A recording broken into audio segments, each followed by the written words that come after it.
In this video, I will compare two 8-inch 20 centimeter telescopes. One of them is a Newtonian to the right, and the other one is a Schmidt-Cassegrain to the left. Newtonian is a Skywatcher 200p, and Schmidt-Cassegrain is a Meade LX200 8-inch Classic. The Skywatcher 200p Newtonian has a diameter of 200 mm for the mirror and focal length of 1000. So the f ratio, which is the f divided by d, creates the focal ratio of 5. The Schmidt-Cassegrain has a diameter of 203.2 mm and focal length is 2000, almost f10, a focal ratio of 10. Both of them are now looking at the moon, and let's see how the view looks like through each. First, through the 8-inch Skywatcher Newtonian. This is the view through the Skywatcher Newtonian. As you can see, the field of view is about 4 times or 3 times, 3.5 times the size of the full moon. Full moon is around, the diameter of the moon is around half a degree. That makes the image width from one corner, which you can see to the right, to the other corner, around 1.5 degree to 2 degrees. And so it's quite wide field for the viewing. So that was the view through the Skywatcher 200p and the same eyepiece, 28 mm. Now let's see to the 28 mm on the Schmidt-Cassegrain. Let's see the view. What is immediately you notice is that the image is bigger. It has a narrower field of view, so finding the object without the use of a finder scope is almost very difficult or impossible probably. Narrow field of view can be a problem, but it's perfect for planetary bodies like the moon and other planets. As you can see more details here.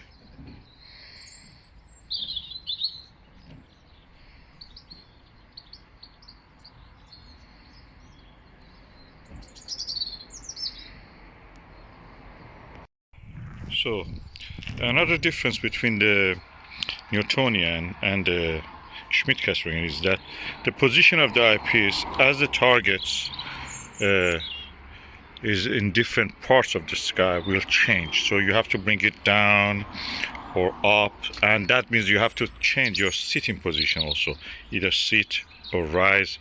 So it's not very easy in that sense. It's better to be able to have something which is stationary and stays the same. And that is what we have with the Schmidt-Cassegrain. The position of the eyepiece more or less stays the same because it's just pivoting on this axis up and down slightly, not much. You can just sit there at the same height and look at most of the object. So it's easier. Another difference is that the size of the Newtonian, when this is the same for the Dobsonian, is about twice the size of a Schmidt-Cassegrain of similar size. And that makes the Schmidt-Cassegrain quite compact. Although it has a bigger focal length, that's 2000 mm, 2 meter focal length it has. That one has 1 meter focal length. But because it has several reflections back and forth, the tube is more compact. So the size is a difference, another difference. Another difference between them is that the price for this, bought it second hand. So if you buy it second hand, at least £1,000, around $1,500. That one second hand about around £200, which makes it around $300, and that's the difference. So the price difference is about 5 times. This one is more expensive than that. So with $300 you can buy this, $1,500 for this. Transport of this is easier than that also. It's more compact, takes less space when you want to store it in the home. That's a consideration, or in the car if you want to take it to somewhere dark site for observation. Of course you can use a focal reducer with this. Focal reducer is the reverse of a Barlow. When you attach it, it actually increases or decreases, decreases the f ratio. So practically focal reducers for Celestron or Meade 0.63 will make the field of view wider, so that makes it practically like that one, a wide field telescope. If you use it on this, which is the reverse of a Barlow, practically instead of magnifying it just reduces magnification, you will be able to find bigger targets in the sky. Like most of the deeper sky objects, you must know that galaxies and the star clusters and everything else are quite huge, although they are so far from us. Compared to Moon and the planets, they're huge. Andromeda Galaxy is in the outer sky is almost 4 degrees. That makes it 8 times the size of the Moon in our sky. So practically a huge object, even though that's 2 million light years away. So you have all this available with this when you use a focal reducer. Of course, the field of view, again, you need a bigger field of view if you want to use see something the whole width of the Andromeda Galaxy. Binoculars probably do it better. Another consideration for when you want to consider buying this is that one doesn't have any electronics. It's cheaper, it doesn't break. This one has electronics, they easily break or they become obsolete.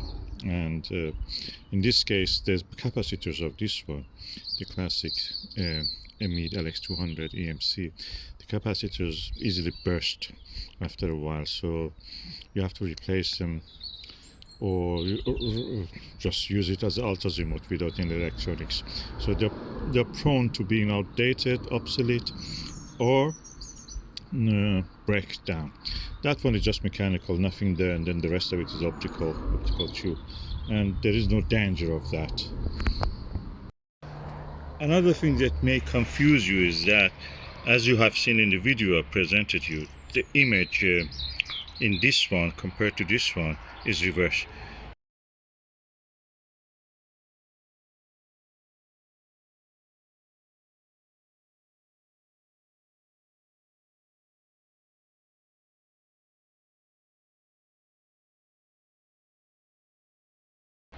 This reverses the image compared to the normal viewing.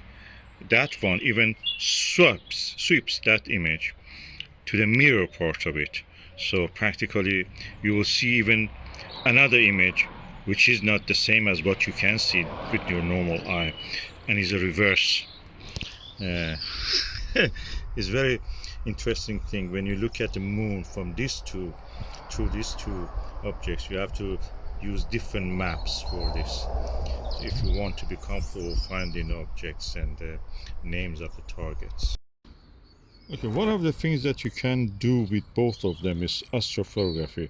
With this one you can do, digiscoping, hold your mobile camera, mobile phone, and take a few seconds or a few minutes, depending on the video or photo, of celestial objects, including planetary objects. With this one you can guide it, so most of the Schmidt-Cassegrain can be guided unless they're broken. So when you can guide the telescope, practically you can take up to 10-15 minutes of the guided astrophotography. Unfortunately you will have some field rotation because this is moving in alt azimuth. It's moving like this, a little bit like this, a little bit like this, a little bit like this. It's not equatorial that follows in a curve. It has to follow the curve in steps like that. So and this causes field rotation. When you have field rotation, your image at the center looks centered. Around it, objects look appearing as if they've rotated. It's like as if you're looking at the Polaris and the stars around it. But with the video and other things, you can just take short videos and just add them, stack them with the software. You will be able to do that. With a focal reducer, you can have a wider field of view and just do whatever you want to do. Planetary, you don't have any problem. You can just take the pictures, or the moon, the same. And I don't do any processing. I can photograph with all of them. I do some astrophotography also of the brightest objects like Orion Nebula and things like that. So this is the moon. I'm holding the camera against the eyepiece. It's a Skywatcher 28mm 2-inch eyepiece on a Skywatcher 200p. It's a Newtonian, the same as the is f5, focal ratio 5, the same as a Skywatcher or Orion or similar to that Dobsonians. Okay, this is with the Meade Schmidt-Cassegrain. As you can see, I showed you during the daylight. Now we are looking through the night or twilight, and you can see the image scale is larger. Eyepiece is the same, just because it has a higher f ratio. You can see more of the object and less of the sky background. That means that is a narrow field of view. Good for planetary viewing, not very good for deeper sky objects, but you can use a focal reducer, and it's a reverse Barlow, practically makes it suitable for using as a wide field telescope. I cannot say which of them I prefer. They're different in what they do, and as you can see, I have both of them, so you can make your own judgment based on that. But if I was going to buy the first telescope and I was not sure that I want to dedicate more time and resources to this, I'll probably go for the Skywatcher Newtonian.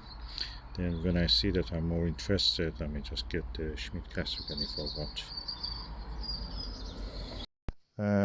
Another difference between Schmidt-Cassegrain and Newtonian is that, as you can see, the corrector plate on the Schmidt-Cassegrain easily gets dew on it, the condensation of moisture, and that can actually damage the view that you have, and eventually will cause deterioration of the screen. You have to use, of course, either a dew shield or something like a dew heater. On the other hand, Newtonian mirror is at the end, and it takes a while actually to get covered in dew, so in that case is better.